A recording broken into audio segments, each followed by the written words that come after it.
Welcome to Physics Learning. Today I'm going to start a new video lecture series on thermodynamics. As this is the first video, we will see some introduction of it. I will explain some basic concept which we will need in upcoming lectures, and we will see the concept of thermodynamic variables, state of system, etc. We are living in a macroscopic world which perceive on the scale of meter, second, etc. This scale we need in order to make measurement, in order to make observation and so on, right? If we go down in microscopic world, which is basically the atomic world, even the subatomic world, these worlds are much smaller, 10 order of magnitude smaller, right? If macroscopic world we call on the scale of 1, then microscopic is approximately 10 to the power minus 10. If we go in the other side, that is in the astronomical world, they are much larger, even 10 order of magnitude larger. If 1 is the scale of macroscopic, then 10 to the power 10 approximately will be the order of astronomical world. Even we can go further away, that is on the cosmological scale and so on. One important thing is here, even the basic laws of physics remain same in all three worlds, but these worlds look completely different from each other, right? For example, what is happening on the quark gluon level, what is happening in the motion of electron, motion of atom, it hardly gives us what will going to happen on the macroscopic world, right? So here what we can say that physics law at smallest scale are most fundamental, right? We all know that. However, they are of little or no use at the larger scale, right? So by experience we know what we have to do, that in order to understand different world, we need to describe them on the basis of phenomena happening on that scale, right? And that also we need to describe in terms of variable and law observable at that regime, right? So suppose I want to study the macroscopic world, then I need to choose phenomena and the terms of variable which are observable at that world, that is on macroscopic world, and the law which are observable at that regime only. Okay, right. So now thermodynamics is the phenomenological theory that deals with the macroscopic property. Okay, and it also deals with the equilibrium state and their transition. What are these equilibrium states and their transition, we will see in the upcoming lectures.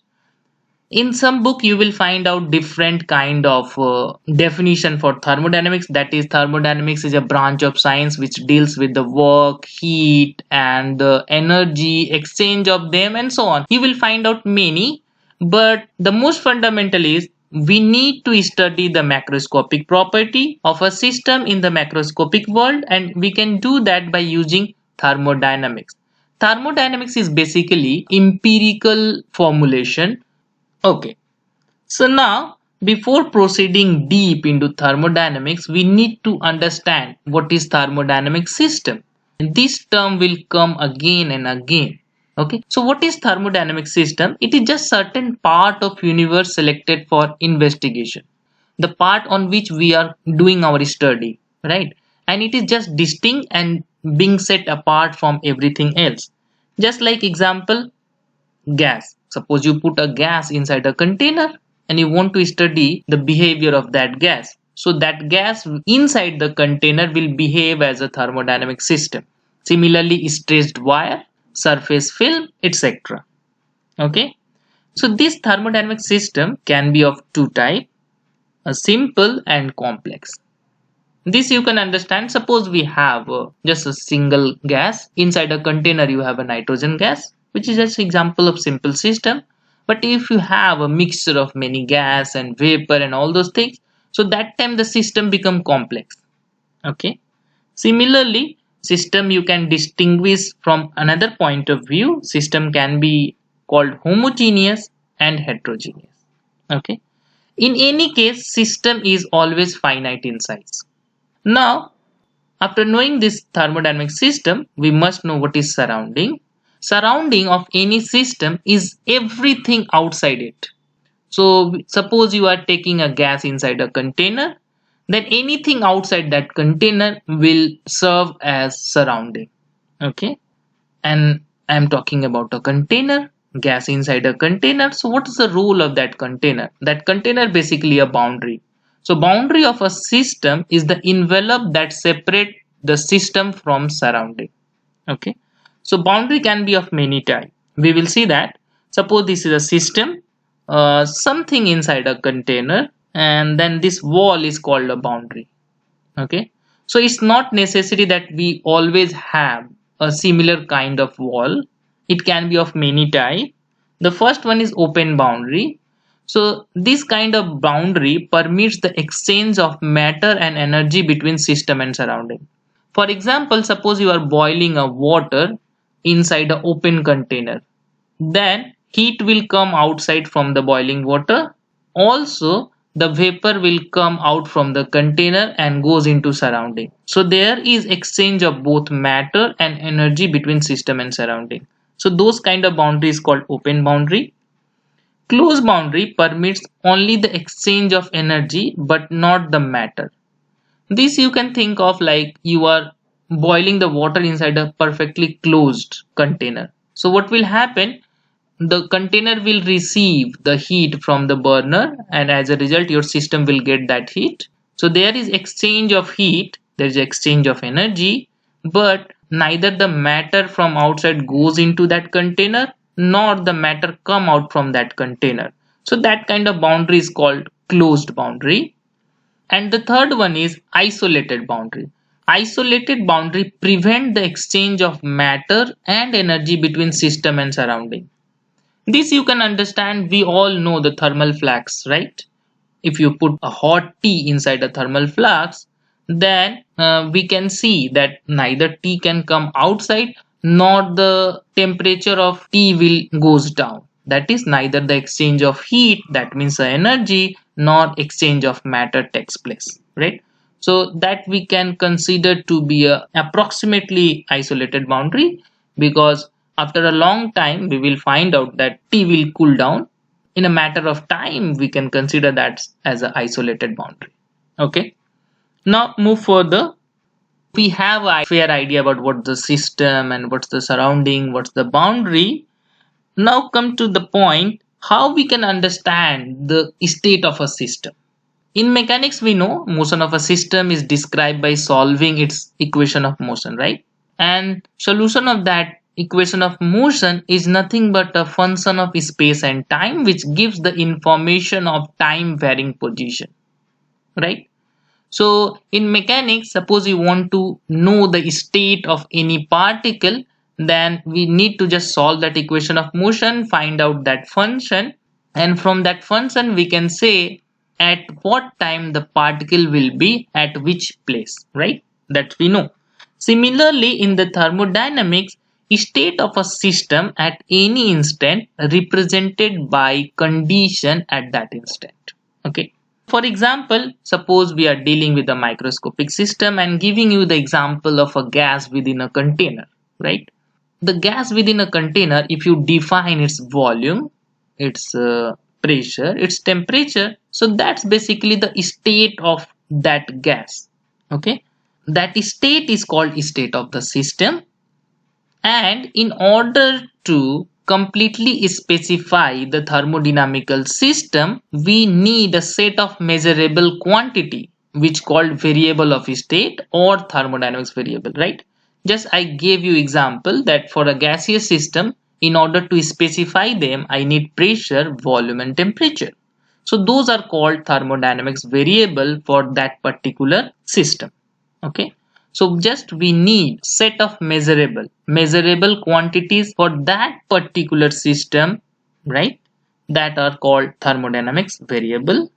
Okay. For example, gaseous system, we need temperature, volume, pressure. Stretched wire, we need tension and length. For surface film, we need surface tension and area. Now this thermodynamics variable can be of two types, intensive and extensive. How we can distinguish them? Intensive variable are those variable of the system that are independent of its mass or number of particles. Okay, and extensive variables, these variables of the system that are proportional of its mass or number of particles. So if variable depend upon mass or number of particle, it will be extensive. If variable will not depend upon mass and the number of particle, it will call intensive. So extensive will depend upon mass, intensive will not depend upon mass. Okay. So to make it easier, let us consider why be any microscopic property is specifying a state of a system. Okay. Now what you have to do, you have to just divide that system into two parts, and in this new subsystem, same parameter is now y1 and y2. Okay. So the value of parameter become y1 and y2 in new subsystem. Okay.